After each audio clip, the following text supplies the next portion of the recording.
Audio Jungle.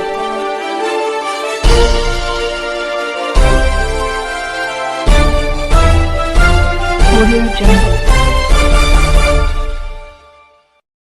अभी आप देख रहे हैं कंचन न्यूज। इसे लाइक शेयर सब्सक्राइब करना ना भूलें ताकि न्यूज का नोटिफिकेशन सबसे पहले आपके पास पहुंचे। अब चलिए खबरें विस्तार से। नमस्कार। कल भाजपा की केंद्र सरकार ने सीए लागू करने का नोटिफिकेशन जारी किया है। 10 साल देश पे राज करने के बाद ऐन चुनाव के पहले इन लोगों को सीए की बात करनी पड़ रही है। अगर 10 साल में कुछ अच्छा काम कर लेते तो शायद आज सीए की जगह अपने कामों पे वोट मांग रहे होते। आज देश के सामने सबसे बड़ी समस्या महंगाई और बेरोजगारी की है। किसी को भी घर चलाना मुश्किल हो रहा है, इतनी ज़्यादा महंगाई हो गई है, कमर तोड़ महंगाई हो रही है। उधर हमारे युवा दर दर की ठोकरें खा रहे हैं रोजगार के लिए, उनके ऊपर डंडे लाठियां बरसाई जा रही हैं। ऐसे में सरकार बेरोजगारी और महंगाई का समाधान ढूंढने की बजाय सीए की बात कर रही है, तो ये बड़े दुख की बात है। ये सीए आखिर है क्या? बीजेपी की केंद्र सरकार का कहना है कि 3 देश, बांग्लादेश, पाकिस्तान और अफगानिस्तान, इन 3 देशों के अल्पसंख्यक जो हैं वो अगर भारत की नागरिकता लेना चाहें तो उन्हें भारत की नागरिकता दे दी जाएगी। इसका मतलब बड़ी संख्या में यहाँ से अल्पसंख्यकों को हमारे देश में लाया जाएगा, उनको रोजगार दिए जाएंगे, उनके लिए घर बनाए जाएंगे, उनको यहाँ बसाया जाएगा। अजीब बात है ना। बीजेपी की केंद्र सरकार से हमारे बच्चों को रोजगार दिए नहीं जा रहे, पाकिस्तान से लोगों को लाके उनके बच्चों को रोजगार देना चाहते हैं। हमारे लोगों के पास तो घर नहीं है, भारत के तो ढेरों लोग बेघर हैं, लेकिन बीजेपी वाले पाकिस्तान से लोगों को लाके उन्हें भारत में बसाना चाहते हैं, उनको घर देना चाहते हैं। हमारे रोजगार उनके बच्चों को देना चाहते हैं, हमारे हक के घर उनमें पाकिस्तानियों को बसाना चाहते हैं। भारत सरकार का जो सरकारी पैसा हमारे परिवार और देश के विकास पे खर्च होना चाहिए, वो पैसा पाकिस्तानियों को भारत में बसाने पे खर्च किया जाएगा। इन 3 देशों में लगभग 2.5 से 3 करोड़ अल्पसंख्यक हैं। ये तीनों बहुत गरीब देश हैं। जैसे ही भारत के दरवाजे खुलेंगे, इन 3 देशों से भारी भीड़ हमारे भारत में आ जाएगी। अगर इन 2.5-3 करोड़ में से 1.5 करोड़ लोग भी भारत आ गए तो कौन देगा इनको रोजगार? कहां बसाओगे इनको? बीजेपी वाले अपने घर में बसाएंगे क्या इनको? इनके अपने घर में रखेंगे क्या इनको? बीजेपी वाले देंगे क्या इनको रोजगार? कौन देगा इनको रोजगार? तो प्रश्न उठता है कि बीजेपी ऐसा क्यों कर रही है। कई लोगों से मैंने बात की, कुछ लोगों का कहना है कि ये पूरा का पूरा खेल वोट बैंक बनाने की गंदी राजनीति है। इन तीनों देशों से 1.5-2 करोड़ लोगों को अगर भारत ले आया गया और उनको चुन चुन के इस तरह से देश के अलग अलग भागों में बसाया गया, जिससे जहां जहां बीजेपी के वोट कम हैं वहां झुग्गियां डाल के अगर इन लोगों को वहां बसाया गया तो वहां बीजेपी का एक पक्का वोट बैंक तैयार हो जाएगा, बीजेपी के वोट बढ़ जाएंगे। और आने वाले इस चुनाव में तो नहीं, आने वाले भविष्य के चुनाव में बीजेपी को इससे बहुत बड़ा चुनावी फायदा मिल सकता है, ऐसा कुछ लोगों का कहना है।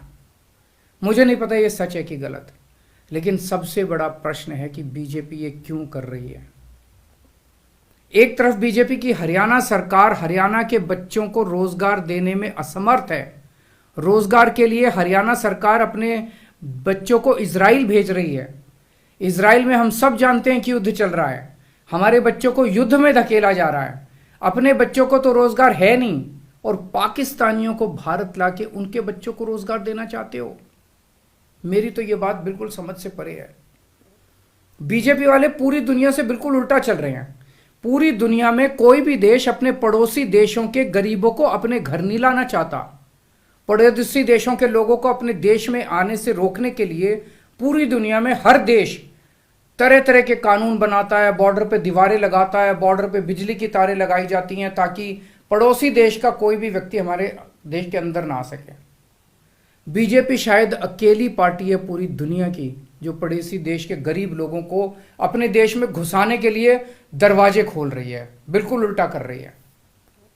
एक और बात है सोचने की, पिछले 10 सालों में 11 लाख से ज्यादा भारत के बड़े बड़े अमीर उद्योगपति और व्यापारी भारत छोड़ के चले गए।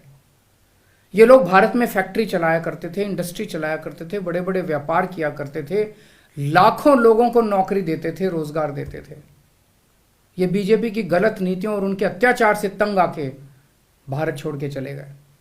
अगर बीजेपी को लाना ही है तो इन लोगों को वापस भारत लेके आओ ना, जो भारत छोड़ के चले गए। ये भारत आएंगे, इनके पास पैसा है, भारत में इन्वेस्ट करेंगे, नई नई फैक्ट्रियां खोलेंगे, नए नए व्यापार खोलेंगे, अपने बच्चों को रोजगार मिलेगा।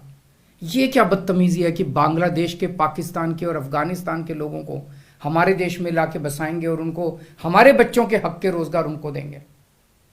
ये लोग कह रहे हैं कि 2014 के पहले आए हुए घुसपैठियों को इन नागरिकता दी जाएगी। ऐसा नहीं है, ये तो शुरुआत है। एक बार ये सिलसिला चालू हो गया, एक बार दरवाजे खुल गए तो फिर बहुत बड़ी संख्या में पाकिस्तानी और बांग्लादेश से लोग भारत में आने लगेंगे। आज बीजेपी कह रही है 2014 के पहले आए हुए लोगों को ही नागरिकता दी जाएगी।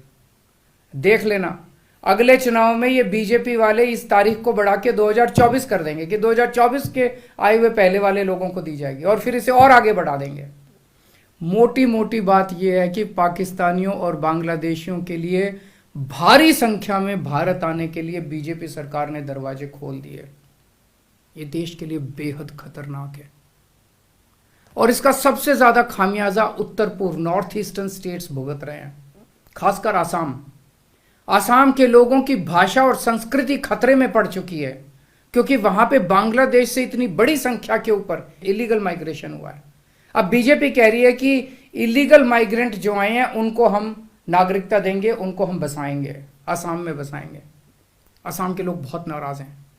एक तरह से देखा जाए तो हेमंत बिश्व शर्मा जो बीजेपी के मुख्यमंत्री हैं, उन्होंने धोखा दिया अपने लोगों को। अपने असम के लोगों की खातिर उन्हें सीए का विरोध करना चाहिए था। उन्हें कहना चाहिए था कि असम के लोगों की संस्कृति और भाषा दोनों खतरे में है, ये बिल्कुल बर्दाश्त नहीं किया जाएगा। तो दोस्तों, पूरे देश की मांग है कि सीए को वापस लिया जाए। हम किसी हालत में अपने बच्चों की नौकरियां, अपने बच्चों के रोजगार दूसरे देश के लोगों को किसी हालत में नहीं देंगे। और अगर बीजेपी नहीं मानती तो इसको वापस नहीं लेती तो इस चुनाव के अंदर बीजेपी के खिलाफ वोट करके आप अपना गुस्सा जाहिर कीजिए। नमस्कार। न्यू अपडेट के लिए देखते रहिए कंचन न्यूज।